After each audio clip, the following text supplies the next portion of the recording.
हमें तो जोगनिया बनाए गयो री राधे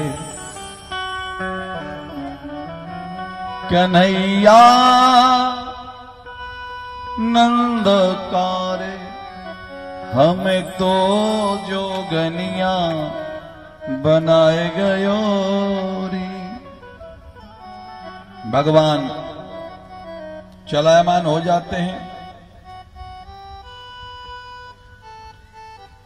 और जैसे ही परमात्मा का ब्रज छूटता है, अब साहब ये समझो ब्रज में गोकुल में ऐसा भाव हो रहा कि सभी लोग कुछ खा पी नहीं रहे हैं। बुरा लग रहा है, ठाकुर जी चले गए, कन्हैया चला गया, हमने कौन सा ऐसा पाप कर दिया, ठाकुर जी ने हमें छोड़ दिया। तो प्यारे भगवान सुखदेव जी कहते हैं कि भगवान जब जाने लगे और यहां ब्रज में सभी भक्तों को आशीर्वाद दिया है, और मथुरा में भगवान जब पहुंचे ना तो मथुरा का नजारा कुछ और है। भगवान के जितने मित्र हैं वो यमुना की पट्टी पर बैठे हैं। भगवान बोले दारी कहो तुम कैसे आ गए? श्री दामा बोलो लाला रथ पे दो जने बैठते तो हम क्या करते, घर से पूछ के आते, कोई आने नहीं देता, तो इसलिए हम पहले भोरों उठे और सीधे चले आए। भगवान बोले ना को ढंग से तेल फोले लगा के आया, ना तुमने बालों को सुंदर बनाया, ना किसी ने तिलक लगाया, और वैसे ही गमार बन के आ गए। लाला अब क्या करें? भगवान बोले क्या करें, मेरी मंडली की तो बेइज्जती हो जाएगी कि कन्हैया के मित्र देखो ढंग से वस्त्र ना पहने। अब लाला क्या करें, तेरे बिना हम रह भी नहीं सकते हैं, इसलिए ये हाल हो गया। भगवान बोले चलो व्यवस्था करते। देखो भगवान अपने भक्त को जब उतारता है कोई ना कोई बहाना लेता है।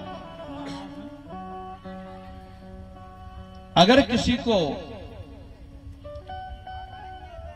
बोल दीजिए इसके बीच में बोल। और 105 रुपये की राशि भैया हमारे आसाराम कुशवाहा जी दे रहे, गौ माता के लाने, भगवान उनको भंडार भरो रखे। जय श्री राधे। श्री राधे। राजा जी जो ये दक्षिणा दिया करें गौ माता के निमित्त एक पर्चे में लिख लिया करें, है ना, फिर आप ही कोई माइक से बोल दिया करें हम लोगों को थोड़ा। बोलो जय जय श्री राधे। तो आनंद कोटि ब्रह्मांड नायक अपने मित्रों से कहते हैं चलो चलते हैं। अब मित्रों को लेकर के चलते हैं। अब वस्त्र नहीं पहने तो यमुना में धोबी घाट है। अब महाराज वहां धोबी जो थे ना, वो भगवान के मामा जो है ना कंस जी, उनके कपड़ों को धो रहे।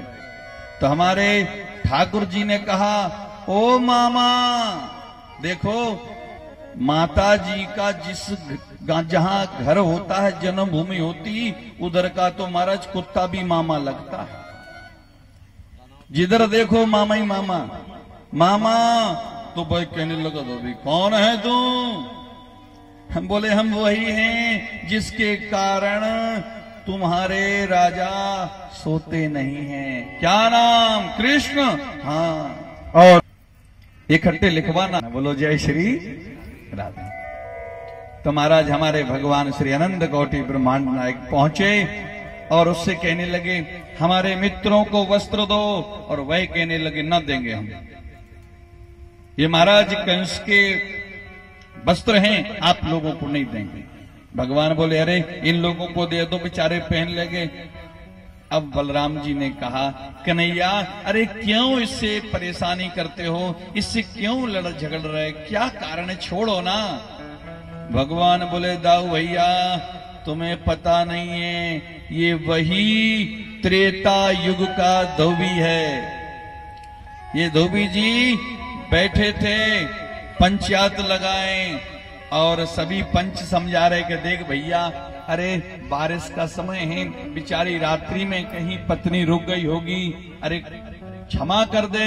तो ये कह रहा है कि मैं अयोध्या का राजा राम नहीं, जो लंका में रही सीता महारानी बना ली।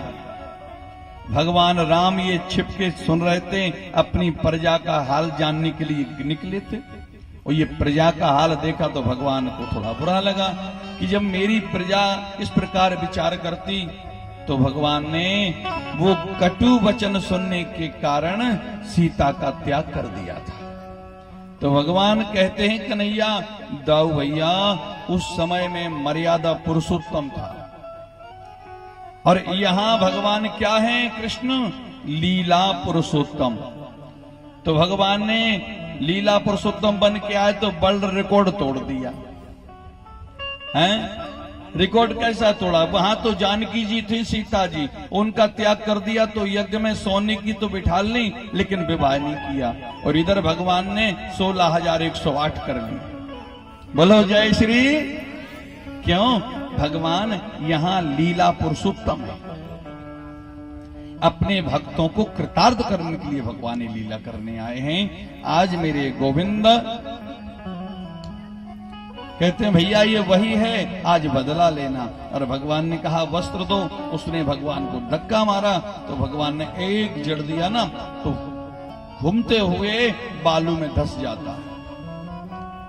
अब जितने मथुरा के बच्चे थे वो भगवान को देख के बोले भैया ये करिया तो बहुत तेज है, धोबी मामा को एक जड़ दिया तो अभी उठा ही नहीं है।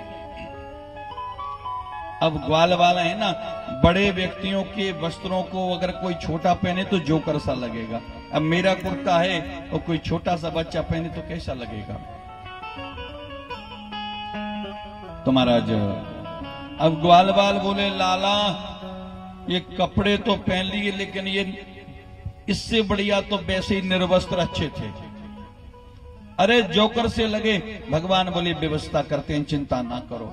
देखो भगवान जहां भी जाते हैं भगवान बहाना लेकर के जाते हैं। जो मन में याद करता है ना कि ठाकुर जी मेरे घर आए, तो ब्रज में मथुरा में दर्जी रोज कहता कब कृष्ण आएंगे। आज भगवान बहाना लेके, वो नहीं स्वयं भगवान बहाना लेके पहुंच गए। दर्जी मामा, भगवान आप कृष्ण जी पधारे? हाँ मामा, हमारे जितने मित्र हैं इनके जो बड़े बड़े वस्त्र हैं इनको फिटिंग का कर दो। दर्जी मामा उसकी पत्नी दोनों जल्दी जल्दी काम करती हैं, सुंदर वस्त्रों को फिटिंग कर देती हैं। ठाकुर जी के मित्र सुंदर राजकुमार से लगने लगे। दर्जी को कृतार्थ किया भगवान ने। इसके बाद हमारे प्रभु मित्रों से बोले अब बढ़िया, तो मधुमंगल बोलो लाला ठीक ठाक है, लेकिन एक कमी है। बोले क्या कमी? बोले कमी ये है कि अगर माला और गले में डली होती तो जलवा कुछ और होता। तो महाराज भगवान बोले चलो, तो माली के यहां पहुंचे। माली मामा, महाराज माली मामा को देखा, बड़े सुंदर भाव से मेरे अनंत कोटि ब्रह्मांड नायक ने माली से कहा हमारे मित्रों को माल्यार्पण करो। तो महाराज सभी को माल्यार्पण माली ने की। अब श्री दामा बोलो लाला वस्त्र बढ़िया हैं, माला टॉप टॉप की है, अगर चंदन और लगा होता तो जलवा कुछ और होता, हम असली ब्रजवासी लगते। बोले चलो ये भी व्यवस्था करते हैं। तो कुबरी कुब्जा नित रोज चंदन को गारती है और कंस को देने जाती है। भागवत में लिखा कि कुब्जा से अच्छा कोई चंदन नहीं बना सकता था, लेकिन वो प्रतिदिन कृष्ण नाम का चंदन अलग रखती। आज भगवान आए तो भगवान ने कहा हमें तिलक करो, तो वह भगवान को तिलक करती है। कस्तूरी तिलकम ललाट पटले वक्षे स्थलये कौस्तुभम नासाग्रे वरमोतिकम वेणुर्धर करे कंकणम सर्वांगे हरिचंदनम सुललित कंठे चामुक्तावली गोपास्त्र परवेष्टितो विजयते गोपाल चूड़ामणि। तिलक कर दिया। भगवान बोले मांग ले। तो देखो कुब्जा ने मांगा नहीं है, कुब्जा ने कहा आपसे क्या मांगे, आपको सब पता है कि हमें क्या चाहिए। भगवान समझ जाते हैं, एक चरण अपना उसके चरण पर रखते हैं और दूसरा हाथ यहां रखते हैं और एक झटका मार देते हैं तो उसे 16 साल की बना देते, अद्भुत सुंदर बन जाती हैं। बोले भक्त भगवान की, बड़ा अद्भुत स्वरूप बना दिया। हे राजा परीक्षित जी, कुब्जा सुंदर हुई, उसको भगवान ने सुंदर बनाया। इसके बाद हमारे प्रभु श्री नारायण के स्वरूप कृष्ण जी अब महलों की ओर पलायन करते हैं। महलों के पास में पहुंचे, वहां कुबलिया पीड़ नाम का दरबज्जे हाथी, ये हाथी बड़ा वीर था। ये कुबलिया पीड़ हाथी कंस के ससुर का क्या नाम था? सबको पता है लेकिन जानबूझकर नहीं बताती, हम इसे